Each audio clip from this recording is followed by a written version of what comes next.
Hey guys welcome back to our new video. ഇന്ന് നമ്മൾ നോക്കാൻ പോകുന്നത് ഗോൾഡിലെടുത്ത ഒരു ട്രേഡ് സെറ്റപ്പാണ്. ഫസ്റ്റ് ഓഫ് ഓൾ കമ്മ്യൂണിറ്റി കാര്യങ്ങൾ ചെക്ക് ചെയ്യുക, എപ്പോഴും ചെയ്യുന്ന പോലെ തന്നെ. രാവിലെ കമ്മ്യൂണിറ്റിയിൽ ഒരു അപ്ഡേറ്റ് കൊടുത്തിട്ടുണ്ടായിരുന്നു. ഇന്നത്തെ വ്യൂ എൻ്റെ ന്യൂട്രലായിരുന്നു. ഓക്കെ, അതായത് ഗോൾഡിൽ എൻ്റെ വ്യൂ ഇന്ന് ന്യൂട്രലായിരുന്നു. കാരണം മുകളിലും താഴെയും ലിക്വിഡിറ്റി ഗ്രാബ് ചെയ്യാനുണ്ട്.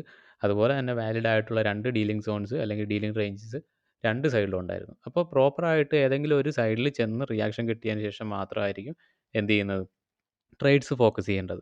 അപ്പോൾ ഇവിടെ നോക്കിക്കഴിഞ്ഞാൽ ഞാൻ പറഞ്ഞിരിക്കുന്നത് എന്താണെന്ന് വെച്ച് കഴിഞ്ഞാൽ, ലിക്വിഡിറ്റി സ്വീപ്പ് സംഭവിച്ചു കഴിഞ്ഞാൽ നമുക്ക് ബൈ പൊസിഷനിലേക്ക് നോക്കാം. കാരണം ഏറ്റവും നിയറസ്റ്റ് നിൽക്കുന്ന സോൺ അല്ലെങ്കിൽ ഡീലിംഗ് റേഞ്ച് എന്ന് പറഞ്ഞു കഴിഞ്ഞാൽ ഡിമാൻഡ് സോൺ ആയിട്ട് വരുന്ന ഏരിയ ആയിരുന്നു, അല്ലെങ്കിൽ ബൈയിങ് പ്രഷറുള്ള ഏരിയ ആയിരുന്നു. അപ്പോൾ അതുകൊണ്ട് തന്നെ ഇനിഷ്യൽ വ്യൂ എന്ന് പറഞ്ഞാൽ ഒരു ബൈ സെറ്റപ്പ് കിട്ടും എന്നുള്ളൊരു ഫോക്കസ് ആയിരുന്നു. പക്ഷേ മാർക്കറ്റ് എന്ത് ചെയ്തു, പമ്പ് ചെയ്ത് പോവുകയാണ് ചെയ്തത്. എന്നിട്ട് അവിടുന്ന് എന്ത് ചെയ്തു, നേരെ ഒരു സെല്ലിലേക്ക് എങ്ങനെ കൺവേർട്ടായി, സെൽ സെറ്റപ്പിൽ എന്തെല്ലാം സംഭവിച്ചു, അതുപോലെ തന്നെ ന്യൂസ് ടൈമിൽ ആ ട്രേഡ് എങ്ങനെയാണ് നമ്മൾ പ്ലേസ് ചെയ്തത് എന്നുള്ളതാണ് ഇന്ന് നോക്കാൻ പോകുന്നത്. ഓക്കെ, അപ്പോൾ ഡയറക്റ്റ് ചാർട്ടിലോട്ട് പോകാം, ട്രേഡിങ്ങിലോട്ട് പോകാം. ഇവിടെ നമ്മൾ ആ ഫസ്റ്റ് തന്നെ നോക്കേണ്ടത് ഹയർ ടൈം ഫ്രെയിം നറേറ്റീവ് ആണ്. നമ്മൾ കഴിഞ്ഞ ഡേയിലൊക്കെ പറഞ്ഞ അതേ ലെവൽസ് കാര്യങ്ങൾ തന്നെയാണ്, മാറ്റങ്ങളൊന്നുമില്ല. അതായത് വൺ ഡേയിലേക്ക് വന്നു കഴിഞ്ഞാൽ കഴിഞ്ഞ ഡേ എന്ത് സംഭവിച്ചിട്ടുണ്ട്, മാർക്കറ്റ് ഒരു ചെറിയൊരു റിവേഴ്സൽ തന്നിട്ടുണ്ട് അല്ലേ. അതായത് ഒരു ഇൻഡിസിഷൻ തന്നെയാണ്. കാരണം ആ ക്യാൻഡിൽ കണ്ടു കഴിഞ്ഞാൽ അറിയാതെ എന്താണ് 50-50 പാർട്ടിസിപ്പേഷനുള്ള ഒരു ഇൻഡിസിഷൻ ക്യാൻഡിലാണ് വന്നിരിക്കുന്നത്. ഓക്കെ, ഇപ്പോൾ അതായത് പ്രീവിയസ് ഡേ ക്യാൻഡിൽ. ഇന്നത്തെ ഡേ എന്ത് ചെയ്തിട്ടുണ്ട്, പ്രീവിയസ് ഡേ ഹൈ ഒക്കെ ബ്രേക്ക് ചെയ്തു, മാർക്കറ്റ് അഗ്രസീവായിട്ട് പമ്പ് ചെയ്ത് മുകളിലോട്ട് പോയിട്ടുമുണ്ട്. ഓക്കെ, അപ്പോൾ ഇവിടെ നമ്മളെ വ്യൂ, അതായത് നമ്മൾ ആ ഒരു സോൺസ് മാർക്ക് ചെയ്തിരുന്ന ഏരിയ എന്ന് പറഞ്ഞു കഴിഞ്ഞാൽ, ഫസ്റ്റ് ഏരിയ മുകളിലുള്ള ഈ ഒരു ഡീലിംഗ് റേഞ്ച് ആയിരുന്നു ഞാൻ ഐഡൻറ്റിഫൈ ചെയ്തിരുന്നത്. ഓക്കെ, അപ്പോൾ ഇവിടെ നിങ്ങൾക്ക് നോക്കിയാൽ കാണാം, ഇന്നത്തെ ന്യൂസ് ടൈമിൽ ആ പമ്പിൽ എത്ര പ്രിസൈസ് ആയിട്ടാണ് ആ ഒരു റേഞ്ച് മിറ്റിഗേറ്റ് ചെയ്തിട്ട് ഫോളായി താഴേക്ക് പോയിരിക്കുന്നതെന്ന്. ഓക്കെ, അപ്പോൾ ഫസ്റ്റ് സോൺ അതായിരുന്നു. രണ്ടാമത് താഴെ നമ്മളൊരു ഡീലിംഗ് റേഞ്ച് മാർക്ക് ചെയ്തിരുന്നത് 1 അവറിൽ ഇവിടെ കുറച്ച് ബൈയിങ് പ്രസൻസ് കാണിക്കുന്ന ഒരു റേഞ്ച് ഉണ്ട്. അതായത് പ്രിസൈസ്ലി ഈ ഒരു റേഞ്ച്. ഓക്കെ, അപ്പോൾ ഈ ഒരു റേഞ്ചാണ് രണ്ടാമത് നമ്മൾ ഫോക്കസ് ചെയ്തിരുന്നത്. അപ്പോൾ ഇവിടെ അതിൻ്റെ ലിക്വിഡിറ്റീസ് കാര്യങ്ങളൊക്കെ മാർക്ക് ചെയ്തിട്ടുണ്ടായിരുന്നു ചാർട്ടിൽ. അത് കഴിഞ്ഞിട്ടാണ് ആ ഒരു താഴേക്ക് എന്ത് ചെയ്തിട്ട് ഡംപ് ചെയ്ത് കഴിഞ്ഞാൽ ഇവിടുന്ന് ഒരു ബൈ പ്രഷർ കിട്ടിയാൽ ബൈ ഫോക്കസ് ചെയ്യാം എന്ന് ഞാൻ രാവിലെ അപ്ഡേറ്റ് കൊടുത്തിരുന്നത്. അപ്പം ഇവിടെ ആ ഒരു കാര്യം സംഭവിച്ചില്ല. അതുകൊണ്ട് തന്നെ എന്താണ്, നമുക്ക് നേരെ ഒരു ബൈയിങ് പ്രഷറും അതുപോലെ തന്നെ സെൽ സെറ്റപ്പിലോട്ട് കൺവേർട്ട് ആയത് എങ്ങനെയാണെന്നുള്ളതാണ് പറയാൻ പോകുന്നത്. അപ്പോൾ ഇവിടെ നോക്കിയാൽ മാർക്കറ്റ് എന്ത് ചെയ്തു, നല്ല രീതിയിൽ പമ്പ് ചെയ്ത് മുകളിലേക്ക് പോയിട്ടുണ്ട്. അപ്പോൾ പ്രീവിയസ് ഡേ ഹൈ എന്ന് പറഞ്ഞ് നമ്മൾ മാർക്ക് ചെയ്ത ആ ഒരു ലെവൽ നിങ്ങൾക്ക് ഇവിടെ കാണാം. ആ ലെവൽ എന്ത് ചെയ്തിട്ടുണ്ട്, മാർക്കറ്റ് അഗ്രസീവായിട്ട് ബ്രീച്ച് ചെയ്ത് പോയിട്ടുണ്ട്. അപ്പം ഈ ലെവൽ ബ്രേക്ക് ചെയ്തപ്പോൾ തന്നെ കമ്മ്യൂണിറ്റിയിൽ 2-3 ആൾക്കാർ പറഞ്ഞിട്ടുണ്ടായിരുന്നു, എന്താണ് സെല്ല് ചെയ്യാം, അല്ലെങ്കിൽ പ്രീവിയസ് ഡേ ബ്രേക്ക് ചെയ്തുകൊണ്ട് സെല്ല് ചെയ്യാമെന്നുള്ള ഓപ്പർച്യൂണിറ്റി പറഞ്ഞിട്ടുണ്ടായിരുന്നു. പക്ഷേ സെല്ലിങ് പോസിബിൾ അല്ല എന്നൊരു റീസൺ എന്താണെന്ന് വെച്ച് കഴിഞ്ഞാൽ, ഇവിടെ ഹൈ ബ്രേക്ക് ചെയ്തിരിക്കുന്ന ക്യാൻഡിൽ നോക്കുക, നല്ല അഗ്രസീവായിട്ടാണ് ബ്രേക്ക് ചെയ്തിരിക്കുന്നത്. വീണ്ടും താഴോട്ടൊരു ഫോൾസ് ബ്രേക്ക് ഔട്ട് അല്ലെങ്കിൽ ഫോൾസ് ആയിട്ടൊരു ഷിഫ്റ്റ് തന്നിട്ട് വീണ്ടും പമ്പ് ചെയ്ത് പോവുകയാണ് ചെയ്തത്. അപ്പോൾ നമ്മൾ എപ്പോഴും ശ്രദ്ധിക്കേണ്ട കാര്യം, അൺലെസ് നമുക്ക് കൺഫർമേഷൻ ഇല്ലെങ്കിൽ നിങ്ങൾ ട്രേഡ് എടുക്കാൻ പാടില്ല. പ്രോപ്പറായിട്ട് നിങ്ങൾക്ക് കൺഫർമേഷൻ ഉണ്ടെങ്കിൽ മാത്രമേ ആ ട്രേഡ്സിലേക്ക് എക്സിക്യൂട്ട് ചെയ്യാവുള്ളൂ. കാരണം ഒരു റേഞ്ചിൽ എത്തിയെന്ന് വെച്ചിട്ട് അല്ലെങ്കിൽ ഒരു സോണിൽ എത്തിയെന്ന് വെച്ചിട്ട് ട്രേഡ് എക്സിക്യൂട്ട് ചെയ്യുന്നതിൽ പ്രത്യേകിച്ച് ലോജിക്കില്ല. നമുക്ക് ഏതൊരു സോണിലെത്തിയാലും, ഫോർ എക്സാമ്പിൾ ബൈയിങ് സോൺ ആണെങ്കിൽ അവിടുന്ന് പ്രോപ്പർ ബൈയിങ് പ്രഷർ ഉണ്ടോ ഇല്ലേ എന്നുള്ള കാര്യം ആദ്യം ഉറപ്പ് വരുത്തണം. അതിന് ശേഷം മാത്രമേ എന്ത് ചെയ്യാവുള്ളൂ, ട്രേഡ്സ് എക്സിക്യൂട്ട് ചെയ്യാവുള്ളൂ. ഓക്കെ, അപ്പോൾ ഇവിടെ ഈ പറഞ്ഞ പോലെ പ്രത്യേകിച്ച് വാലിഡ് റീസൺസോ കാര്യങ്ങളോ ഒന്നുമില്ല ട്രേഡ് എക്സിക്യൂട്ട് ചെയ്യാനായിട്ട്. വീണ്ടും വെയിറ്റ് ചെയ്യുന്നു, 15 മിനിറ്റിലേക്ക് വരാം. 15 മിനിറ്റിലേക്ക് വന്ന് വെയിറ്റ് ചെയ്യുന്നു.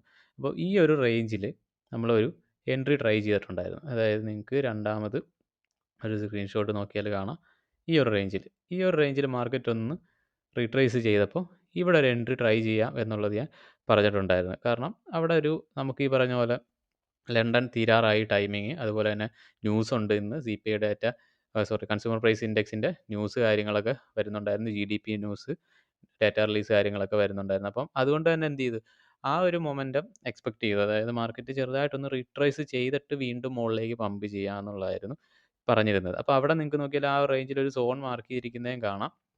അതായത് ഈ ഒരു 4 അവർ ഇംബാലൻസ് ആണ് നമ്മളവിടെ മാർക്ക് ചെയ്തിരുന്നത്. സെല്ല് പറഞ്ഞു കഴിഞ്ഞാൽ ഈ ഒരു റേഞ്ച് 4 അവറിലെ ഒരു ഇംബാലൻസ് നിങ്ങൾക്ക് കാണാം. ഈ ഒരു സോണാണ് നമ്മൾ എന്ത് ചെയ്തിട്ടുള്ളത്, അവിടെ മാർക്ക് ചെയ്തിരുന്നത്. കുറച്ചുകൂടെ ഫിൽട്ടർ ചെയ്ത് കഴിഞ്ഞാൽ 1 അവറിലേക്ക് എടുത്തു കഴിഞ്ഞാൽ ഈ ഒരു റേഞ്ചായിട്ട് വരും അത്. ഓക്കെ, അപ്പോൾ അത് ഇൻവാലിഡ് ആണ്. അതുകൊണ്ടാണ് ഞാനത് മാർക്ക് ചെയ്യാത്തത്. സോ നമുക്കത് കറൻ്റ്ലി ആവശ്യമില്ല. അപ്പോൾ ആ സോണിൽ നിന്ന് സെല്ലിങ് ട്രൈ ചെയ്തു. അപ്പോൾ ഇവിടുത്തെ ഒരു സെല്ലിംഗ് പ്രഷർ നമുക്ക് നോക്കാം, ജസ്റ്റ് ഫോർ സ്റ്റഡി പർപ്പസ്. അതായത് ഇവിടെ മാർക്കറ്റിൽ നമ്മൾ ഷോർട്ട് എടുത്ത ഏരിയ എന്ന് പറഞ്ഞു കഴിഞ്ഞാൽ ഏതായിരുന്നു, ഈ ഒരു റേഞ്ചിലായിരുന്നു നമ്മൾ ഷോർട്ട് ചെയ്തിരുന്നത്. ഓക്കെ, ഈ ഒരു ക്യാൻഡിൽ ഫോം ചെയ്ത് കഴിഞ്ഞിട്ട് ഞാൻ ഷോർട്ട് എൻട്രി പറഞ്ഞിരുന്നു, ഷോർട്ട് എടുത്തു. അത് കഴിഞ്ഞ് കുറച്ച് ക്യാൻഡിൽസ് റേഞ്ചിങ് പോയിരിക്കുന്ന കാണാം. അപ്പോൾ അവിടെ തന്നെ നമുക്ക് മനസ്സിലാക്കാൻ പറ്റും എന്താണ്, സെല്ലിംഗ് പ്രഷർ മാർക്കറ്റിൽ വരുന്നുണ്ടെങ്കിലും എന്താണ്, താഴോട്ട് പുഷ് ആകുന്നില്ല മാർക്കറ്റ്. അതെ, അതേ റേഞ്ചിൽ നിന്ന് തന്നെ സെല്ലേഴ്സ് സെല്ല് ചെയ്യാൻ ശ്രമിക്കുകയാണ്, പക്ഷേ താഴേക്ക് വീണ്ടും പ്രൈസ് ഡ്രോപ്പ് ആകുന്നില്ല. അത് കഴിഞ്ഞ് ഒറ്റയടിക്ക് വീണ്ടും ഒന്ന് പ്രൈസ് ഡ്രോപ്പായി. ഓക്കെ, ഇത് മാനിപ്പുലേഷനാണ്. ഇപ്പോൾ നേരെ ബ്രീച്ചായി താഴോട്ട്, അത് കഴിഞ്ഞ് അതുപോലെ തന്നെ പമ്പ് ചെയ്തു. ഓക്കെ, അപ്പോൾ ഇതിനും ഈ പമ്പ് ആകുന്നതിന് നിങ്ങൾക്ക് ഇവിടെ വാലിഡ് ആയിട്ടുള്ള റീസൺ കാണാം.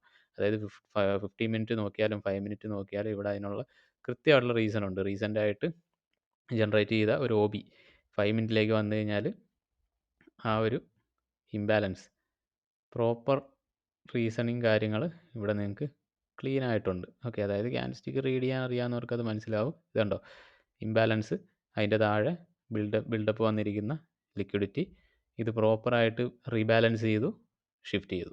ഓക്കെ, അപ്പം ഇവിടെ നമ്മൾ ബ്രേക്ക് ഈവൻ ആയി, അക്കൗണ്ട് തിരിച്ച് ആ ട്രേഡ് തിരിച്ച് മാർക്കറ്റ് വന്നപ്പോഴത്തേക്ക് എന്ത് ചെയ്ത്, ഈ റേഞ്ചിൽ നമ്മൾ ബ്രേക്ക് ഈവൻ ആയി. അതായത് ഇവിടെ നിന്ന് പമ്പ് ചെയ്തു, വീണ്ടും മുകളിലേക്ക് പോയി, എന്നിട്ട് താഴോട്ട് വന്നപ്പോൾ ഈ റേഞ്ചിൽ ന്യൂസ് ടൈം ആറായിരുന്നു. അപ്പോൾ എന്ത് ചെയ്തു, ട്രേഡ്സ് എല്ലാം ക്ലോസ് ചെയ്തു, ബ്രേക്ക് ഈവൻ ആയി. അത് കഴിഞ്ഞ് ഇവിടെ എന്താ സംഭവിച്ചതെന്ന് നോക്കാം. ശരിക്ക് ആ ഒരു ഷോർട്ട് എൻട്രി ന്യൂസ് കഴിഞ്ഞിട്ട് എടുത്തത് എങ്ങനെയാണെന്ന് നോക്കുന്നത്. അപ്പോൾ ഇവിടെ നോക്കാം, നമ്മൾ ഫസ്റ്റ് ഞാൻ പറഞ്ഞ ആ ഒരു റേഞ്ച്, ഈ ഒരു ഡീലിംഗ് റേഞ്ച് പ്രിസൈസ് ആയിട്ട് എന്ത് ചെയ്ത്, ന്യൂസ് ടൈമിൽ ഗ്രാബ് ചെയ്തു, അല്ലെങ്കിൽ മിറ്റിഗേറ്റ് ചെയ്തു.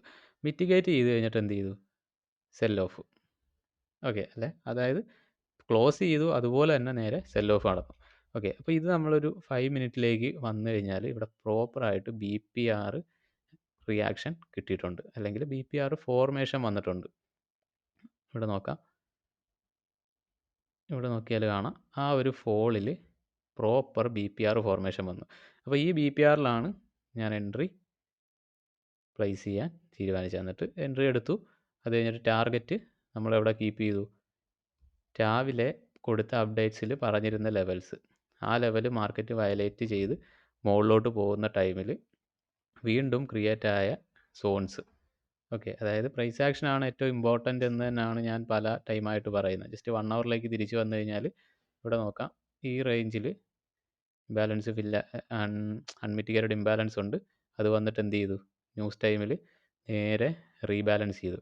അപ്പോൾ നിങ്ങൾ ജസ്റ്റ് ഇങ്ങനെ ഒന്ന് ശ്രദ്ധിച്ച് നോക്കുക. ഞാൻ ബാക്കി സോൺസ് എല്ലാം ഒന്ന് കളയുവാണ്. ഇതുണ്ടോ, ന്യൂസ് ടൈമിൽ മാത്രം നടന്നൊരു പ്രൈസ് ആക്ഷൻ എത്ര പ്രിസൈസ് ആണ് എന്നുള്ളതാണ് ഞാൻ പറയുന്നത്. ഇവിടെ നോക്കിയാൽ കാണാം, ന്യൂസ് ടൈമിൽ മുകളിലുണ്ടായിരുന്ന ഒരു ഡീലിംഗ് റേഞ്ച് ടാപ്പ് ചെയ്തു, അതുപോലെ സെല്ല് ചെയ്ത് വന്ന് താഴെ ഉണ്ടായിരുന്നൊരു ഇംബാലൻസ് എന്ത് ചെയ്തു, റീബാലൻസ് ചെയ്തു. അതായത് പ്രൈസ് റീബാലൻസ് ചെയ്തു, അതുപോലെ തന്നെ പമ്പ് ചെയ്തു. കണ്ടോ, ഇത് കറൻ്റ്ലി എന്ത് ചെയ്യുന്നുണ്ട്, മാർക്കറ്റ് കൺസോൾട്ടേഷനാണ്. അപ്പോൾ ഇങ്ങനെയുള്ള സിറ്റുവേഷൻസ് മാർക്കറ്റ് ഒഴിവാക്കുക. പ്രോപ്പർ ഏരിയാസിൽ മാർക്കറ്റ് വരുമ്പോൾ അത് ഐഡൻറ്റിഫൈ ചെയ്യുക. കൃത്യമായ റീസൺ ഉണ്ടെങ്കിൽ മാത്രം ട്രേഡ്സിൽ എക്സിക്യൂട്ട് ചെയ്യുക. അതായത് രാവിലെ തൊട്ട് നമ്മൾ ഒരു ട്രേഡ്സ് വെയിറ്റ് ചെയ്യുകയാണ്, കിട്ടിയില്ല. അത് കഴിഞ്ഞ് ന്യൂയോർക്ക് സെഷനിൽ ന്യൂസ് ടൈം ആകുന്ന ടൈമിലാണ് ആ ഒരു ട്രേഡ് നമുക്ക് കിട്ടിയത്. അപ്പോൾ പേഷ്യൻസ് ആണ് ഏറ്റവും ഇമ്പോർട്ടൻ്റ്. അതായത് നിങ്ങളെങ്ങനെ ആ ഒരു ട്രേഡ്സിനെ മാനേജ് ചെയ്യുന്നു, അല്ലെങ്കിൽ നിങ്ങളുടെ മൈൻഡ് സെറ്റിനെ മാനേജ് ചെയ്യുന്നു എന്നതാണ് ഏറ്റവും ഇമ്പോർട്ടൻറ്റ്. സോ ഈ വീഡിയോ എല്ലാവർക്കും ഹെൽപ്ഫുൾ ആയി എന്ന് വിചാരിക്കുന്നു. നമുക്ക് മറ്റൊരു വീഡിയോ ആയിട്ട് വീണ്ടും കാണാം. എല്ലാവർക്കും സേഫ് ട്രേഡിംഗ്.